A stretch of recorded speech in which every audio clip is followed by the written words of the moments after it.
In this video, we will take a look at the past tenses in English.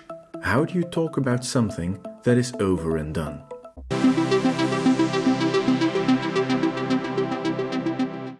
If you've been following this channel, you already know about the present tenses, the present simple and the present continuous, and the difference between the two. The past tenses are very similar. There is a past simple and there is a past continuous, both with their own rules. Let's get started with the past simple, also called the simple past. The basic rule for forming the past simple only applies to regular verbs.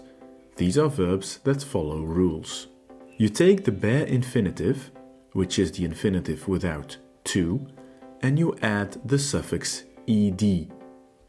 For example, to work becomes worked, to play turns into played, and to open will give you opened.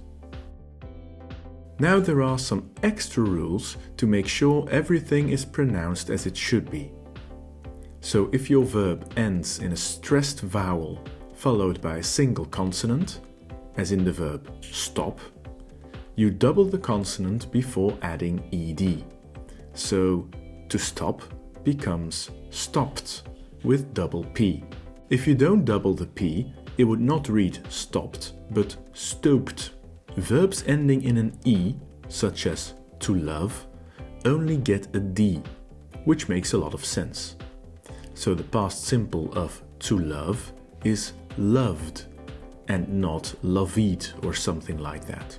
There's also a rule when the verb ends with a consonant followed by a y that's used as a vowel.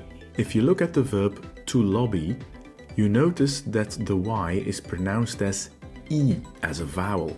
If that happens, you change the y into ied for the past simple. To lobby turns into lobbied.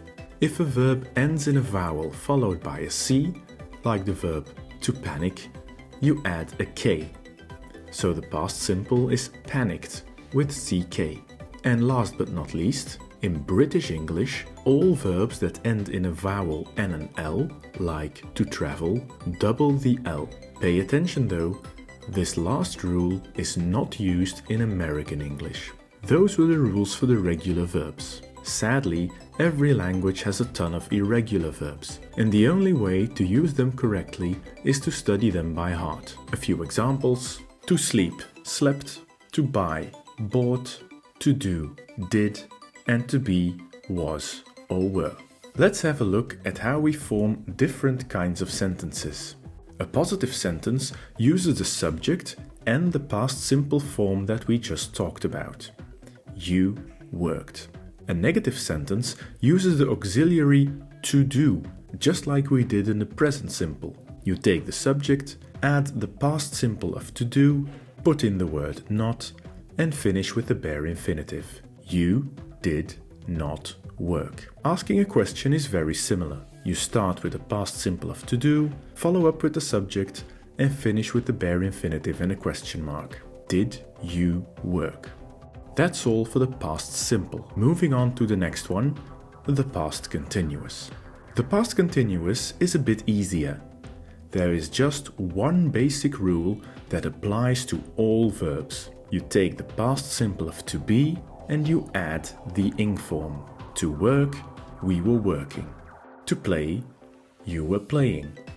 And to open, he was opening. Notice how very similar this is to the present continuous. So if you want to make a positive sentence, you use the subject, the past simple of to be, and the ing form. You were working. In a negative sentence, you start with the subject, follow up with the past simple of to be, add not, and finish with the ing form. You were not working. In a question, you start with the past simple of to be, followed by the subject, the ing form, and a question mark. Were you working? Now you know how to form all these tenses. But when do we use each of them? We will put both tenses on a timeline. On these timelines, you can see the past and the present. Both past tenses are about a period in the past that is completely over. The past simple emphasizes the action itself that happened in the past, whereas the past continuous emphasizes the duration of the action. The action was going on for some time. An example. Yesterday I bought a new car. This sentence is about the action of buying the car. I'm not interested in how long it took someone to buy the car. Another example. It was raining the entire day. The important piece of information here is for how long it was raining, and it was raining for a long time. Another way to use these tenses is in what we call background actions. For example, Ben was working out when his wife called him, or Ben's wife called him while he was working out. If we look at the timeline, this is the period Ben was working out. While that was happening, suddenly his wife called. So Ben's working out was going on in the background when his wife called. To summarize, the form of the past simple is like this. You worked in a positive sentence, you did not work in a negative sentence with the auxiliary to do. In the question, you also use the auxiliary verb to do, did you work? When do you use it? In the past, for something that's completely over, and the emphasis is on the action itself.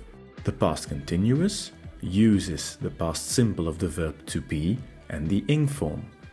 You were working, you were not working, were you working?